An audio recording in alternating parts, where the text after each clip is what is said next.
Hello and welcome to this video on accessing consumer reports through the Port Moody Public Library online. So we're just starting here on the Port Moody Public Library homepage, and to get started we're going to go to the Borrow tab and then move over to the Learning and Research option. It's on this page that we'll find the login option for consumer reports as we scroll down, and we'll find it here in the list of online learning and research resources.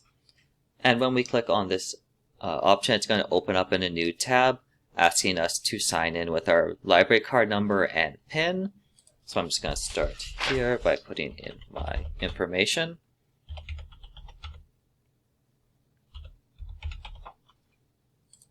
And your PIN will typically be the last 4 digits of the phone number that you used when you signed up for the library. So once we've entered our information, we can hit log in. I'll just take one moment to verify the information. And once it's finished loading, we will be on the Consumer Reports homepage. So those are just a few quick and easy steps to sign in to Consumer Reports through the Port Moody Public Library. Thank you.